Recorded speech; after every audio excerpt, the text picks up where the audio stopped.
Ciencias 1. Biología. Hola chicos, ¿qué tal? Espero se encuentren muy bien y espero continúen aprendiendo desde casa. Los invito a observar el siguiente video que fue elaborado para reforzar lo que aprendieron en el programa Aprende en Casa en la materia de biología. El aprendizaje esperado de esta semana fue: compara la diversidad de formas de nutrición, relación con el medio y reproducción e identifica si son resultado de la evolución. No olviden mandar sus dudas y comentarios al blog.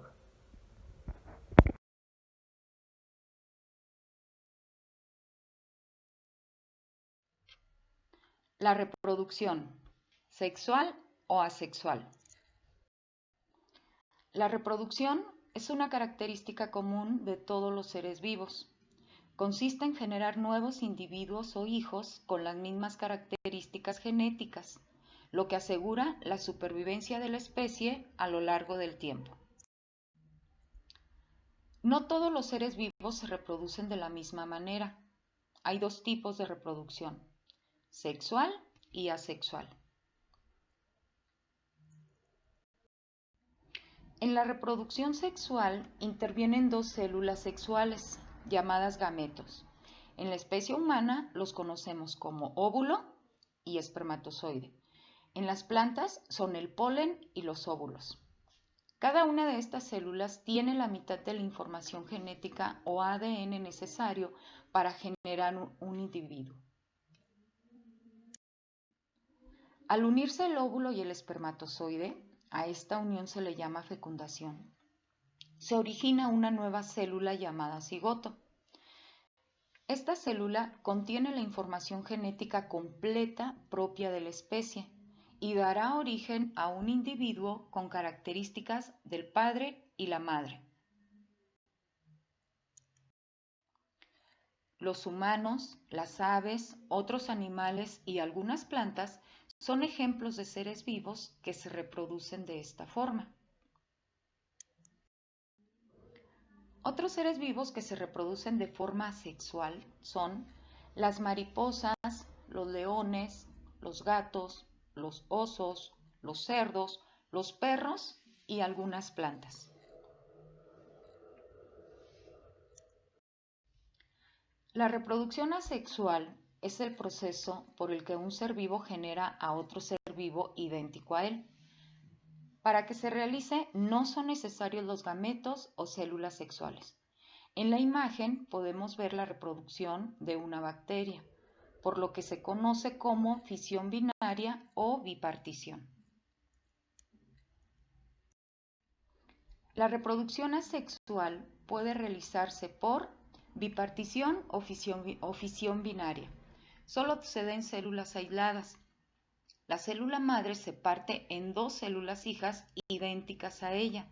Las bacterias se reproducen de esta forma. La esporulación. El individuo que se reproduce fabrica muchas células pequeñas llamadas esporas, que son liberadas al aire o al agua y al germinar originan nuevos individuos. Los hongos son un ejemplo de organismos que se reproducen por esporulación. La gemación. El individuo produce unos grupos de células, llamadas yemas, que crecen y poco a poco se separan, originando nuevos individuos. Los corales, las esponjas y la hidra son ejemplos de este tipo de reproducción. En la imagen podemos observar una hidra.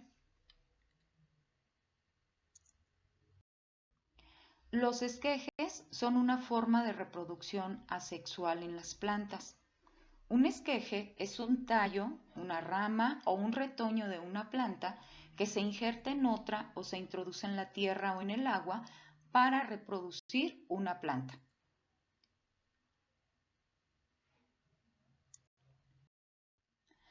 Algunos ejemplos de seres vivos que se reproducen de forma asexual son las estrellas de mar, las bacterias, los hongos y algunos tipos de plantas.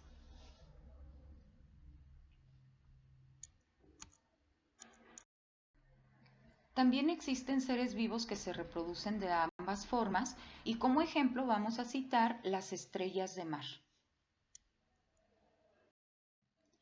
La distinción entre los tipos de reproducción son: reproducción sexual.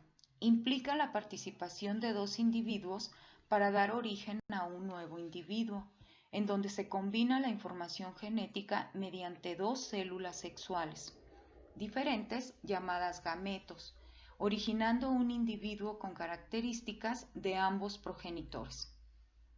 La reproducción asexual ocurre cuando un organismo puede reproducirse solo y da origen a nuevos individuos idénticos al progenitor sin necesidad de encontrar pareja. En esta tabla, chicos, lo que podemos ver son las diferencias que hay entre la reproducción sexual y la reproducción asexual. La reproducción es producto de la evolución. Los seres vivos a lo largo del tiempo han presentado algunas adaptaciones que les han permitido reproducirse y perpetuar su especie. Los tipos de adaptaciones se dividen en tres tipos: morfológicas, que son aquellas que tienen que ver con el cambio en la forma de un ser vivo; las fisiológicas, en las que se ven implicados los cambios en cuanto a las funciones biológicas; y las adaptaciones conductuales, que son las que están ligadas al comportamiento de los seres vivos. En los animales, por ejemplo, existe el dimorfismo sexual, un tipo de adaptación morfológica que consiste en que machos y hembras tienen formas o funciones corporales diferentes. Esto quiere decir que si los observamos vamos a darnos cuenta de que su cuerpo es diferente. Y un ejemplo que te pongo aquí en la imagen es un león que tiene su grande melena y una leona que carece de esa melena, y podemos ver la diferencia de formas entre macho y hembra de esa especie. El dimorfismo sexual puede ir desde el tamaño, el color e incluso el trinar de los pájaros.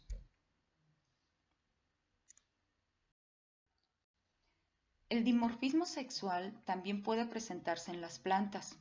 Existen plantas que tienen anteras, ahí se localiza el polen, la parte sexual masculina de las plantas, y otras plantas presentan pistilo, que es donde se encuentran los óvulos. También existen plantas que tienen las estructuras reproductivas de macho y hembra. A estas plantas se les llama hermafroditas. La reversión sexual es una adaptación morfológica y fisiológica que consiste en que los individuos cambian de sexo. Esta adaptación se presenta cuando algún factor ambiental amenaza la reproducción de la especie. Suele presentarse en peces, moluscos, crustáceos y equinodermos. El pez payaso es un ser vivo que puede presentar la reversión sexual. Eso quiere decir que cambia de sexo cuando en su ambiente hay algún cambio que lo lleva a hacer ese cambio. Existen dos tipos de fecundación: la interna, que se presenta cuando la fecundación del óvulo se realiza dentro del cuerpo de la hembra. Los mamíferos, aves, reptiles, los insectos, los arácnidos y los humanos llevamos a cabo este tipo de fecundación. La fecundación externa es cuando la fecundación se realiza fuera del cuerpo de la hembra. Las tilapias, los mejillones, anfibios, medusas, esponjas y corales son ejemplos de seres vivos que llevan a cabo una fecundación externa. Ventajas y desventajas de la reproducción sexual. Las ventajas de este tipo de reproducción son: la descendencia presenta variabilidad, ya que los individuos proceden de la combinación del ADN de dos individuos distintos. La variabilidad favorece la adaptación de la especie ante los cambios ambientales. Las desventajas son pues que hay un mayor gasto energético en la búsqueda y lucha por conseguir pareja, el mayor tiempo de gestación y menor número de descendientes, y que se requieren dos progenitores.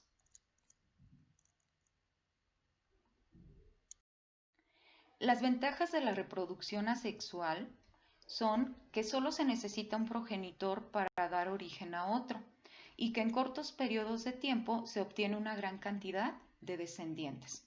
Las desventajas serían que todos los descendientes son idénticos y esto impide que haya variabilidad en la especie. Algunos organismos necesitan factores externos para poder reproducirse. Y otra desventaja es que los organismos que se reproducen de manera asexual son muy sensibles a los cambios ambientales, lo que genera una incapacidad para adaptarse.